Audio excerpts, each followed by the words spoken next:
Hi, welcome to lecture number 27 of the Ultimate Python course. Don't take any notes. The slides are given in the description. You can take the slides. And please watch my video at 2x speed. I will be very slow while explaining. Okay. So, variables are of two types. Some variables are called local, some variables are called global, right? And even two more types are there. I will tell you. Okay. So local variable means a variable which is inside a function is called a local variable, and if the function is over, that variable will not be available. Okay. So if you see this, x is a local variable to the function my function. You have a function my function and x is present inside that function, and when you print here it will print the value of x. Okay. So that is a local variable to the function.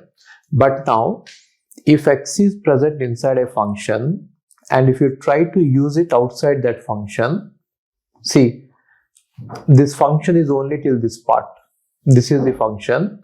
Now when you use x outside the function, then it will not be allowed. So which means a function which is local to a function, a variable which is local to a function can only be accessed within that function, not outside that function. Okay. Now, this is going to give you error. What is error? Accessing outside the function. You are getting the message saying that accessing outside of the function. Now coming to global variables. Global variables are defined outside any block or any function. In the outermost level, if a variable is defined, that becomes a global variable. Okay.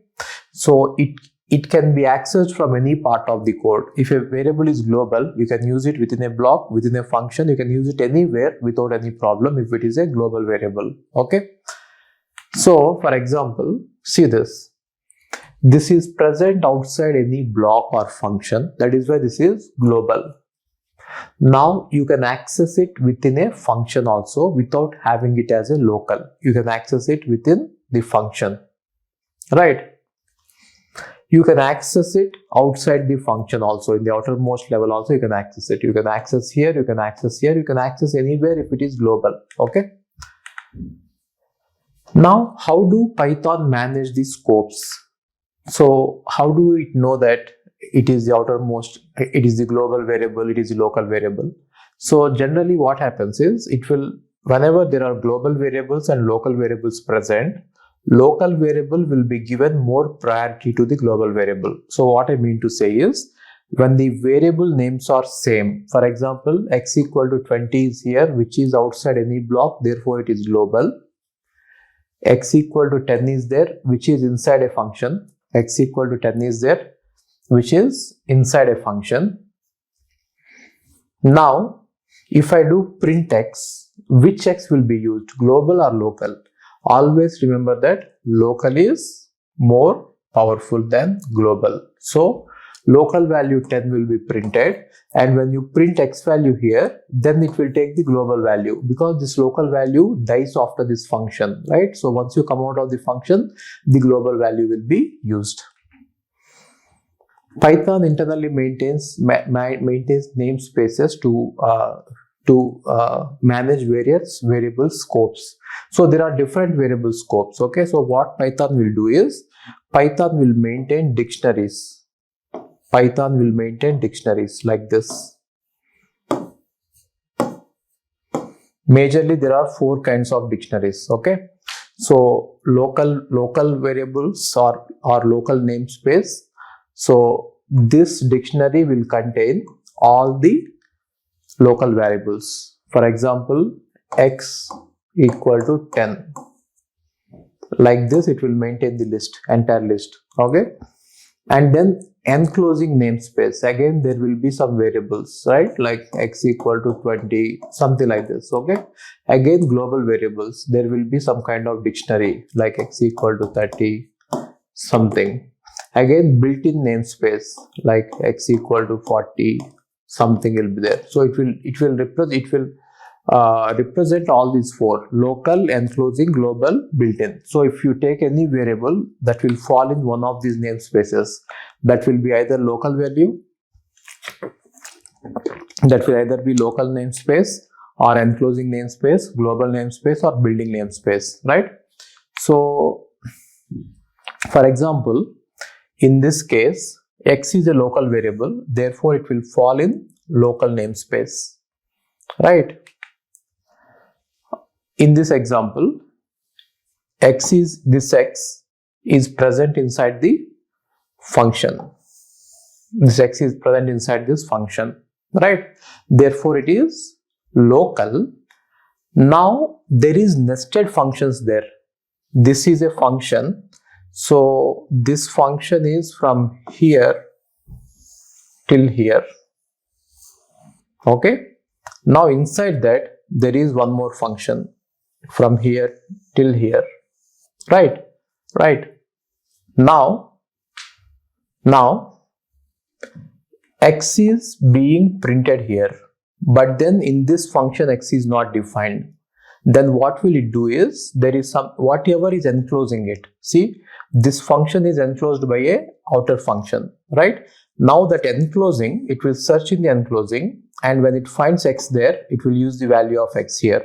So X value here will be 20, and in the outer function 20 is local. So see this X is local for outer function and enclosing for inner function, right? So when a local variable is not, when a variable is not present in the local scope, we will search in the global enclosing scope. Now once it is present in enclosing scope, we will use it, right? So there is a order in which you have to use it. I'll tell you shortly. Now if you look at this is X equal to 20 is present outside any block, therefore it is global. Now it can be used inside the function without any problem. So that is why you are getting 20, right? Now there are built-in namespaces also. For example, all the built-in functions and all the exceptions are all built-in. That is called built-in namespace, right? For example, len is a function. Len is the name of a function which computes the length of a string. Now if I write like this, X equal to length, then X will become a function which computes the length of the string. Then to X, if you pass a string, it is printing the length of the string. It is printing the length of the string.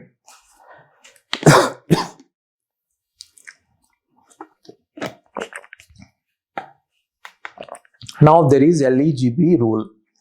LEGB rule, right? So local variables will be given highest priority, then enclosing, then global, then built-in. If there is any name conflict, between the variables, if the variables are named the same, then local will be used if it is available in the local scope. If it is not available in local scope, enclosing will be used. If it is not available in the enclosing, global will be used. If it is not available in global, built-in will be used. Built-in will be used.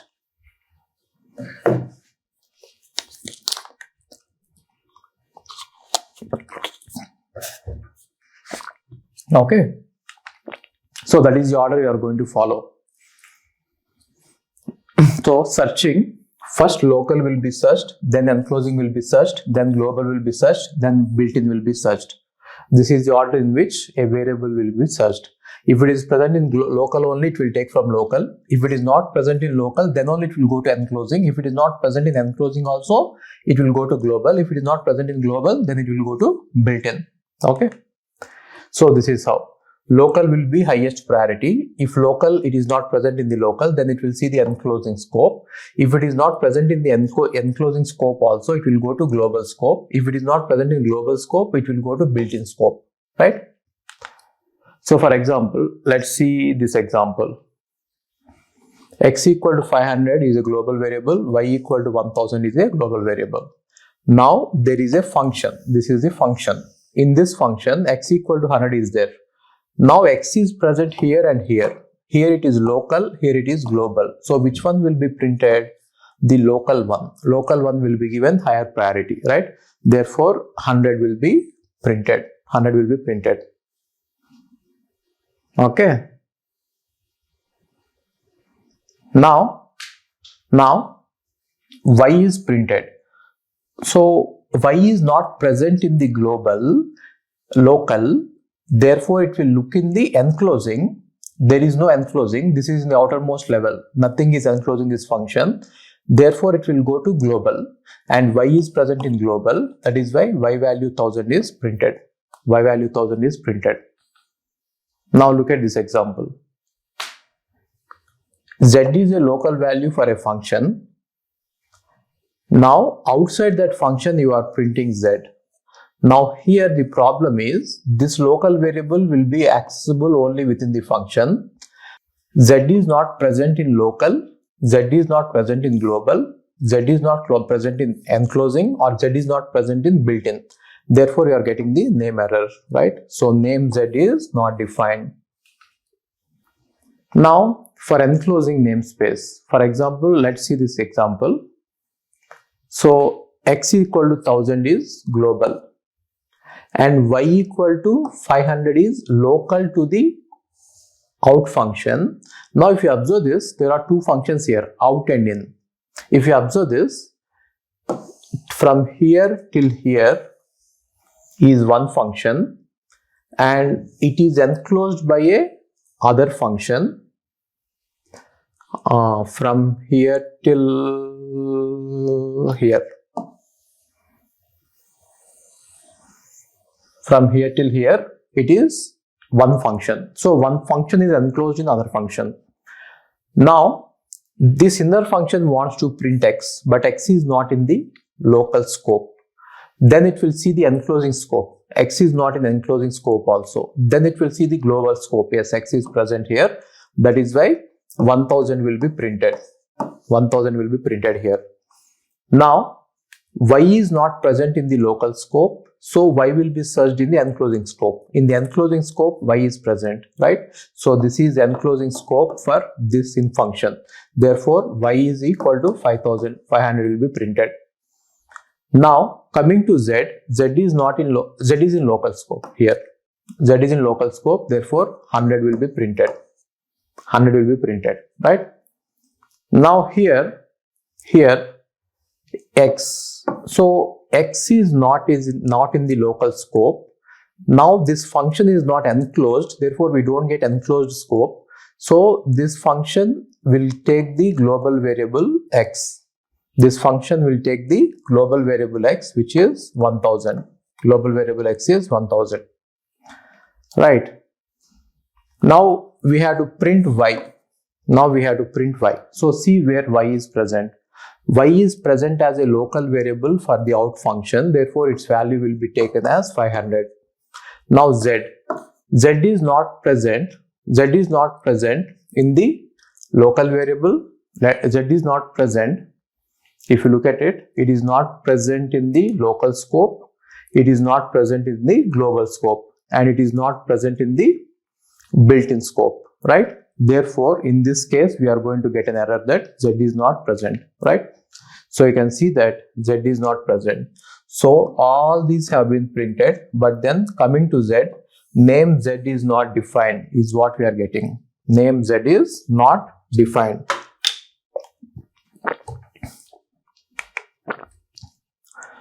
Now, in the previous program, if you put Z equal to 1 in the global scope, here you will get 1. So here you will get 1 in the previous example.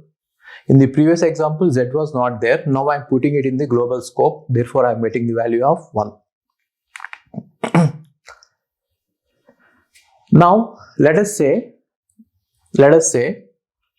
len equal to, so there is a function. Okay, let me tell you from the beginning. So L equal to 1000, which means that is a global variable. Then inside a function, I am using the name of len as a local variable, and name of len is given at 10, right? No problem, you can use it. If you try to print the value of len, it will be printed as 10. But then actually what is len? Len is an inbuilt function, but you are making it an integer. Now here you made it an integer. You can make it, not a problem. Then use it as an integer only. Don't use it as a function again, because when you see len, it will first search in the local scope and it has found in the local scope that len equal to 10, which means len is a integer. Len is a integer. Now if you try to do len of SE, you are supposed to get a value of 2, that is the length of the string, but instead you cannot, it will say you cannot call this function because it is an integer. See this, int object is not callable, which means this is an integer which cannot be called. You are trying to call an integer. You have changed a function into an integer. You can change it. In Python, you can change it. Okay. Okay. So guys, if possible, like the video. If possible, share the video. If possible, subscribe. I hope I'm not giving you any trouble or pain in asking you to do this. Okay. It is taking hell a lot of efforts from our side, from my side and my team side. We are working very hard to give you this course for free. At least I can ask for a like for this video. Thank you. If you want to take my GATE classes, we go to the website ravindrababuravula.in and you are going to see all my GATE classes available there. Okay. So coming to the classes, they are all recorded. Why am I doing recorded? Why am I not doing live classes? Is I have thousands of students registering for my courses every year. But then if I conduct a live class, only 20 or 30 people will be there. 20 or 30, that's it. Maximum is 40 I had. The reason is live classes are little bit wasting your time. See, you cannot watch a live class at 2x speed. You have to watch at the pace at which I teach. Generally, I will be very, very slow while teaching. So if you can go through the live classes, you can watch them at 2x speed and you can complete the syllabus very fast. 400 plus hours content is there for GATE, and if you are going to watch them at normal pace, it will take 400 hours. But if you watch it at 2x speed, it will take just 200 hours, right? So if you want any of my GATE classes, GATE Computer Science or GATE DA, the price is just 10,000 rupees. It is very, very reasonable for the kind of quality we provide.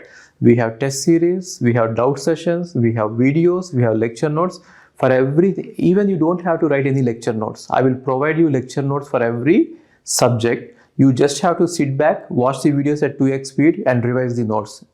Short notes will be provided, long notes will be provided, formulas will be written in a separate notes. Everything will be there provided to you. You don't have to work hard. And coming to, if you are planning to go abroad, we also have study abroad program. You can go through my number. My number is on WhatsApp. My WhatsApp number is in the website. If you are planning to do masters abroad, that is a very good choice. It is better than doing masters in India. So if you are planning to go abroad, we will help you out right from taking the passport to getting the visa, US visa, right? So we will help you out in the entire process. Okay. So do visit the website, see what is happening there. Even DSA course is there for 5,000 rupees, which is both in Python and C++. Okay. So thank you so much.